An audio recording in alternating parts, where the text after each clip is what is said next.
welcome to Sin.bc, where right now is 1916, a bit later than I would have liked to record, to be honest with you, yeah? But the reason for that is because it's been a holiday today, one of those holidays when you just sit down and you think about it, and you shouldn't, because it doesn't make sense when you think about it. Basically what it is Valborg, which as I said, when it gets down to it, it's that Swedes run out, start fires, drink liquor, and dance around while they're firing off fireworks. Yeah.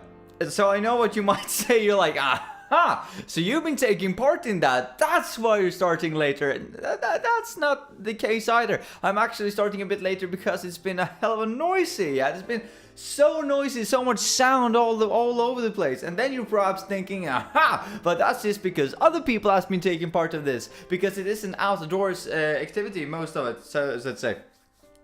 No, that isn't the case either, you know. People laughing, having a fun time, running around, making friendships, you know, generally pissing me off, isn't what really has been keeping me from recording. It's actually, just to put a bit of context, it's 30th of April today, yeah? The last day in April. May is about around the corner, but we're still in Sweden. So, the noisy parts has actually come from, well, hail mixed rain. Yeah, that's how I say it in English. So it's basically these pieces of ice that has been falling from the sky in the end of April / beginning of May. Isn't it the best thing ever? And they just fell, you know, towards the window shield, and it made this horrible noise. I was actually trying to recording before, and I was like, blah blah blah blah blah blah.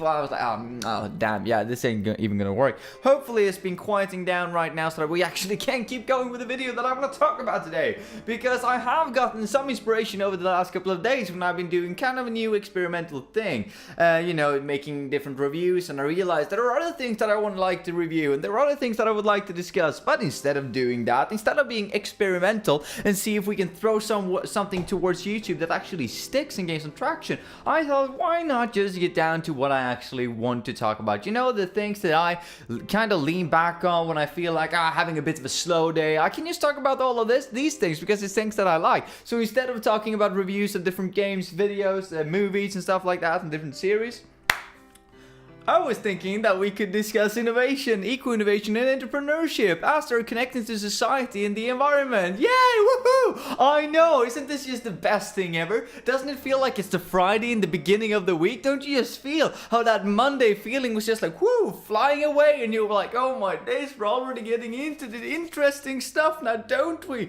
I mean, this is so much better than anything else I can find online, anything else that I can fill my time with. Who needs to go and watch a series for the 5th time when I can look at eco-innovation and innovation and the difference between them?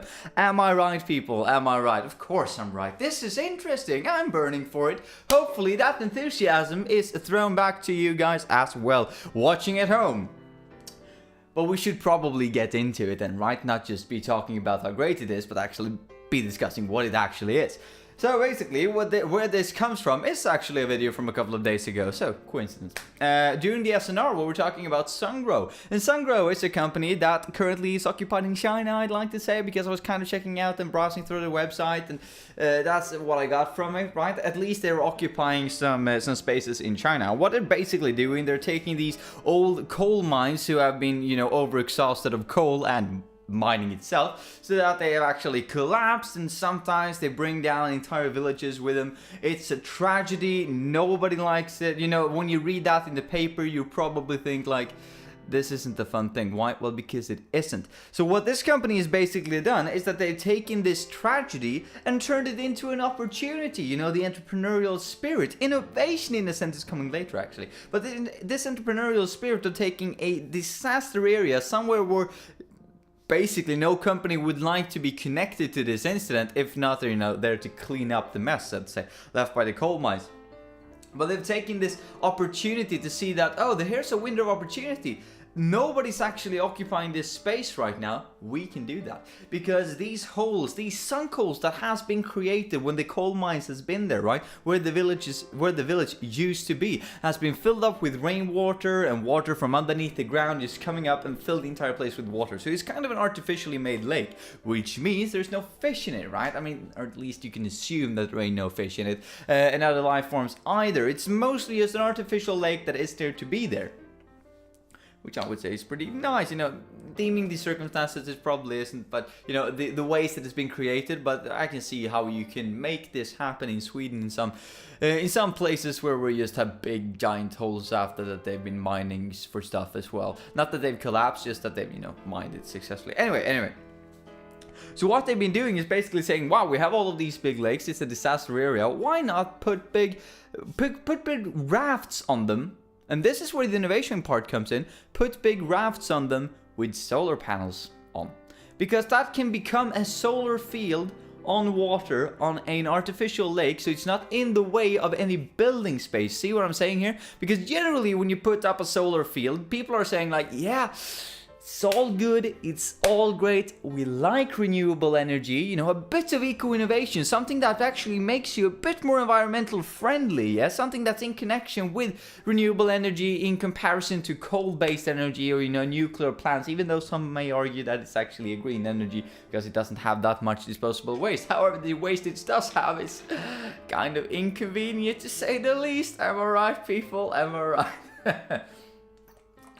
But what they're doing here is that they're putting up all of these big solar fields in places where you cannot build buildings. Which yet again is one of the main critiques towards actually building solar fields to begin with. Not the biggest maybe, that's probably having to do with resources allocation, right? Which one can argue that space is also a resource allocation in a way, I guess that, right? I can see that. You can see that happening.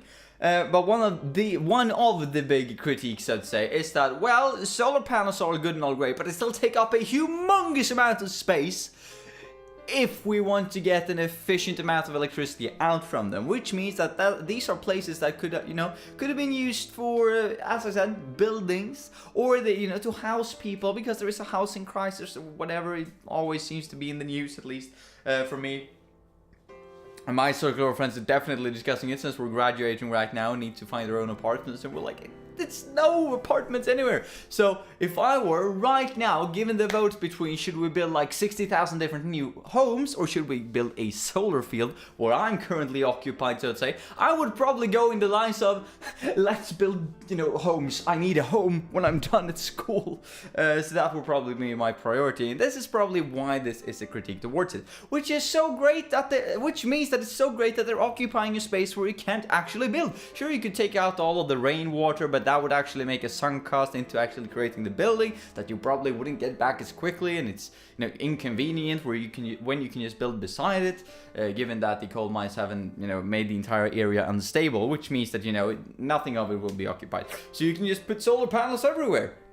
But the big and really great thing about this is really that it's not just entrepreneurial in the sense that, well, we're using a window of opportunity. We're using a space that isn't used actually for anything else. Because yet again, artificial lake, we ain't even hurting the biological environment, so to say. We're lessening the ecological footprint by this disaster, by implementing a source of renewable energy that can perhaps help us. And yeah, I know, before you start talking about it, I know that it's technically not in perpetuity a renewable resource, because the sun is in theory, right, or not even in theory, it is a finite resource. However, in comparison to our lifetimes, it probably ain't gonna run out. Spoiler alert, the sun is probably not going to be like a light bulb that just one day it's just like poof, no, it ain't even there anymore. All of these different stages of sun development and stuff like that before they die. So red giant, blue dwarf, whatever. What I'm saying is that in comparison to the life, for humans, I would argue that it's a renewable source. So now we've gotten that out of the way. What takes us into this entire document, this entire discussion, why I'm introducing this, is because there have been some, first it's the amount of entrepreneurship, and not only, as I said, that they're actually occupying a space that wouldn't be occupied otherwise, but that they're actually providing jobs. For the people who worked in the coal mines can now work on the rafts, with actually helping to establish the, the raft, and help this raft provide electricity to all households in the area, which was, if I am sure by quoting the right number, but according to the BBC News, it was something along like along the size of 15,000 house in China, you know, the average Chinese home. Now, I do not know where they got that specific statistics from. I mean, when you're saying the average Chinese home, I'm thinking, based on what location now? I mean, I assume, and this is a generalization, I can see that, but I assume that there are places in China which needs more electricity. Hong Kong, for instance, if you argue that is part of China, let's say Beijing instead. If you take a place in Beijing, they probably, you know, the average home there probably need a bit more electricity than something out on the farmland, so to say, you know, 20,000 miles outside of Beijing. And yes, I can say 20,000 miles because it's actually that big. China, I think. Wow. Lots of sketchy facts here, but you see what I'm saying? It's hard to say what is actually an average, you know, an average home in China, and in any country for that matter. Anyway, that matters less. But they're also applying innovation here. Innovation that is new technology. We're putting a renewable resource gathering, the solar panels at least, onto rafts. That's the innovation. But now comes the eco-innovation as well. That makes which says that Sungrow is a company that is now moving towards a more sustainable future, a more sustainable development of their company, which is kind of the green eco-innovation that I'm talking about. Innovation in a sense, you know, in it within itself, is mostly like, you know, business practices becoming more, you know, becoming better, more efficient. We're finding new ways of solving problems. We're finding new solutions to problems. But when you're talking eco-innovation, it's a part of innovation, so I would say. But you extrapolated that out from it and looked at it in isolation and said that this is what eco-innovation is. And the main difference between them, even though eco-innovation is in part of innovation, eco-innovation is focused solely on green management, so to say. And what is green management? Well, it's basically environmental sustainability, right? When you get down to it. So, looking at the eco-innovation initiatives, wow, there's so many hard words here, you know, sorry for my awful pronunciation, even slaughtering the English language for once, right? But the eco-innovative initiatives that they're taking in making the ecological footprint of this area lessened, which is in part, you know, the entire eco-innovation part of this. And yet again, one can argue that an eco-innovation part of this, you know, sustainable development, if you put it in there, I know it's not really an eco-innovation, it's more of, you know, the 3 pillars of CSR when you get down to it, but kind of a social, and I can see that a good social sustainability should in theory bolster a good ecological environment, you know, and good environmental sustainability, which in theory should have a great economic impact as well if both the environment and the social parts are good. Not necessarily though, but it's probably within the realm of possibility to say that if the two other holds, the third is probably going to come natural, or we're in a, you know, in a place where this is already happening, even though they're not talking about strictly higher incomes, they're talking about economic sustainability in a way. But okay, if I say it like this instead, this new initiative seems to me, as an outsider, as you know, from my perspective, it looks like something that is taking out the jobs of the people who were formerly there, right? I mean, the former coal miners can now work on these rafts. They're earning more because they're specialized with working with solar panels. They're working in the sun, which is, you know, economic sustainability. They have a sustainable way of evolving and sustaining themselves and their families. Economic sustainability. Then you have the social part of sustainability, which is in parts exactly the same thing. That you're taking these people from this area and giving them localized work. And also giving them better working conditions because they're out in the sun, not under the earth, right? I mean, that's always good. I know that some people might argue that, no, it's not, I want to work inside. Yes, but do you really want to work down underground when you can have it in comparison to earning more and working, you know, above the earth? What? So that's kind of social sustainability as well. Oh, we're actually tackling the entire CSR spectrum here, all the 3 pillars. But then environmental, as I would like to focus on, or rather the one thing that I wanted to focus on going into this video, the one thing that I was inspired by when I saw this piece in use is the eco-innovation, in the sense that they're, you know, environmentally friendly, and that they're actually occupying this space that they kind of quote-unquote destroyed with the coal mines to actually occupy and use in some way, so that they don't have to put up, or rather, let's say it like this, they're reusing the lake, so the same area as the mines were in, instead of any other area around it, right? So they don't have to destroy any forest or changing the biological welfare of all the, you know, biological the circle of biological life. You know, the thing, one thing eats the other, that eats the other, that eats the other. You don't disrupt that chain of, that hierarchy of biology hierarchy. It's called something in English, and I don't simply know.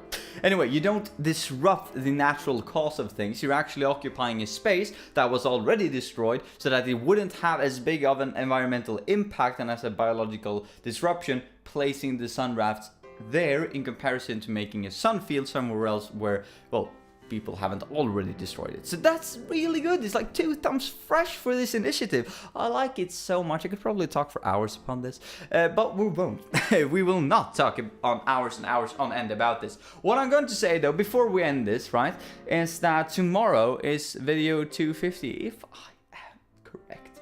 Might be that it's 249 tomorrow and 248 today, because you know, when you have all of these videos, they kind of tend to mold together. But tomorrow is 250, so looking forward to that, because it's probably going to be happening something a little bit special, yeah? And you might be excited, and so am I, because I don't know what that little special thing is going to be. I have a couple of ideas up in the air, so we're going to see how that works out. But for now, I am totally free tomorrow, so I'm going to, what should you say, devote 100% of my time to that video, because even though it's a kind of a mini celebration, quote unquote, because it's just a 50, not the 100, not 300, woo, it's actually just 250, but for me, that's a big deal, right? So keep tuned for that, and we're going to check that out tomorrow. Otherwise, I'm going to leave you with this, or rather, environmental sustainability, the non-environmental sustainability. Yeah, you know, my inspirational quotes has gone downhill. They kind of have a negative relationships to the amount of videos I make in a week, which is not a good thing. Anyway, mates, have a nice day. I'll see you tomorrow with a bit of a specialty, hopefully, probably. Have a nice one, mates. See ya.